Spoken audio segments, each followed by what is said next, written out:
साथियों नमस्कार, आप देख रहे हैं GS4 न्यूज़ और कैमरे के पीछे से मैं हूं मनीष।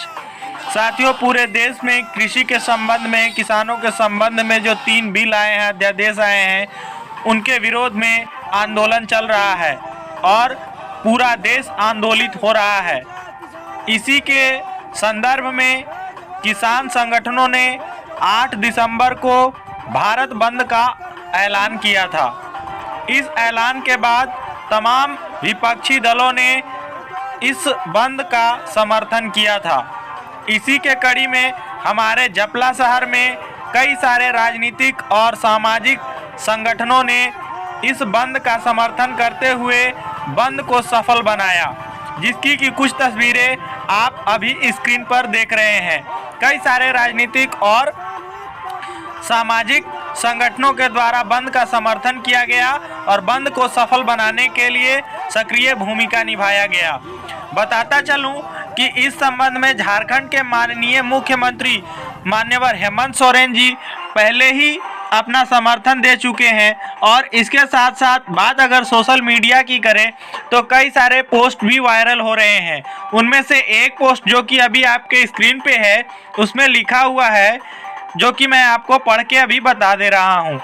उसमें क्या लिखा है? उसमें लिखा है, रोजगार, धंधे, फैक्ट्रियां, स्कूल, कॉलेज तो हम पहले ही बंद करवा चुके हैं। अब तुम कौन सा भारत बंद करवाने निकला है? भारत बंद। और ये जो पोस्ट है वो काफ़ी वायरल हो रहा है, जो कि अभी आपके स्क्रीन पे है। साथियों, मैं बताता चलूं कि the Buddhist society of India के अध्यक्ष तथा बाबा साहब डॉक्टर भीमराव अंबेडकर के परपौत्र मान्यवर राजरत्न अंबेडकर जी ने किसान आंदोलन को आज संबोधित किया। वो सिंधु बॉर्डर पर पहुंचे और किसान आंदोलन को संबोधित करते हुए केंद्र सरकार तथा वर्तमान स्थिति को देखते हुए बहुत ही महत्वपूर्ण बातें कही, जो कि अभी मैं आपको उनका पूरा अभिभाषण सुनवाऊंगा। मैनू पंजाबी तो नहीं आती है, हिंदी में गल करांगा। सबसे पहले तो मैं आप लोगों को, आपके जज्बे को सलाम करता हूं। मैं उस परिवार से हूं जिन्होंने इस देश के संविधान का निर्माण किया। डॉक्टर बाबा साहब अम्बेडकर जी का परपोता होने के नाते मैं आप लोगों के इस आंदोलन में पूरे दिल से पूरे सभी भारत में ही नहीं, भारत के बाहर, अभी मैं बैठा था तो मुझे कनाडा से फोन आया, ऑस्ट्रेलिया के जितने भी अम्बेडकराइट पूरे विश्व में है, सभी विश्व के अम्बेडकराइट लोगों ने आपके इस आंदोलन को समर्थन दिया हुआ है। पूरे वर्ल्ड के लोग आपको देख रहे हैं। ये मोदी सरकार में आने के बाद पूरे देश भर में एक डर का माहौल था और खासकर बाबा साहब को मानने वाले लोगों में एक डर था कि ये मोदी संविधान को हटाने की कोशिश कर रहा, लोकतंत्र को हटाने की कोशिश कर रहा। डॉक्टर बाबा साहब अम्बेडकर जी ने इस देश को संविधान देते समय ये डर महसूस किया था कि लोकतंत्र तो इस देश में हम दे रहे हैं, लेकिन वो कब तक टिकेगा? क्या लोकतंत्र इस देश में बचेगा? लेकिन आज मुझे आप लोगों को देखकर लगता है, डॉक्टर बाबा साहब अम्बेडकर जी ने 1956 में यह डर महसूस किया था, लेकिन आज 2020 में पूरे कॉन्फिडेंस के साथ लेता हूं, मोदी नहीं, मोदी का बाप भी आ जाए, इस देश से लोकतंत्र कभी नहीं हटने वाला। मेरे पहले कुछ लोग कह रहे थे कि ऑपोजिशन आज खत्म हो गया, मीडिया खत्म हो गया।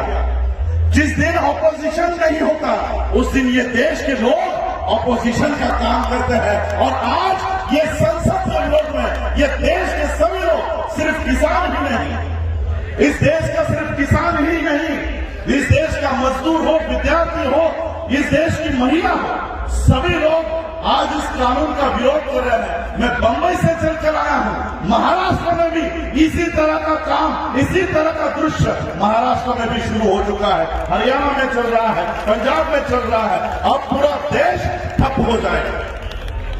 जब तक इस कानून को वापस नहीं लेते, जब तक इस कानून को पूरी तरह से बर्खास्त नहीं करते तब तक हम अभी अपने इस स्तर से हटने वाले नहीं हैं। और इसलिए मैं आज आप लोगों के जज्बे को सलाम करने के लिए मुंबई से यहाँ पर चल के आया हूँ। और मुझे आज तहे दिल से खुशी हो रही है कि मेरा संविधान, बाबा साहब का संविधान इस देश से कभी नहीं हट सकता। जब तक वो आपके हाथों में है तब तक वो कभी नहीं हट सकता। आरएसएस, मैं आप लोगों को क्योंकि बहुत सारे स्पीकर्स हैं, सभी लोगों को समय की मर्यादा है, मैं एक ही बात आप लोगों के माध्यम से मोदी को बताना चाहता हूं। मोदी को लगता है कि संसद में अब हम बहुमत में आ गए, 350 के ऊपर एमपी हो गए हैं, राज्यसभा में हम लोग बहुमत में आ गए। मैं मोदी से कहना चाहूंगा कि भले ही कितने भी बहुमत में तुम संसद में आ जाओ, कितने ही बहुमत में आप राज्यसभा में आ जाओ, लेकिन देश में हम बहुमत में है। देश में चलने नहीं देंगे, देश में घूमने नहीं देंगे, क्योंकि वहां पर हमारी संख्या ज्यादा है। और इसलिए आज आप लोगों के इस आंदोलन में मैं सहभाग होता हूं। और आप लोगों, क्योंकि समय की पाबंदी है, एक नारा देकर अपनी वाणी को विराम देता हूं। वाहिगुरु जी का खालसा, वाहिगुरु जी की फतेह। जो बोले सो निहाल। धन्यवाद। थैंक यू, बहुत बहुत धन्यवाद जी। ਹੁਣ ਮੈਂ ਬੇਨਤੀ ਕਰਾਂਗਾ ਬੋਧ ਸਿੰਘ ਮਾਨਸਾ ਜੀ ਨੂੰ, ਉਹ 2 ਮਿੰਟ ਵਾਸਤੇ, ਕਿਉਂਕਿ ਸਮਾਂ ਬਹੁਤ ਸੀਮਤ ਹੈ, ਬੁਲਾਰੇ ਸਾਡੇ ਬਹੁਤ ਵੱਡੇ ਹੈ, ਸਮਾਂ 1 ਘੰਟਾ ਚਾਹੋਗੇ 2 ਘੰਟੇ ਚਾਹੋਗੇ ਉਹ ਬੋਲ ਸਕਦੇ, ਪਰ ਸਮੇਂ ਦੇ ਹਿਸਾਬ ਦੇ ਨਾਲ 2 ਮਿੰਟ ਤੁਸੀਂ ਮੈਨੂੰ ਆ ਦੱਸੋ ਹੁਣ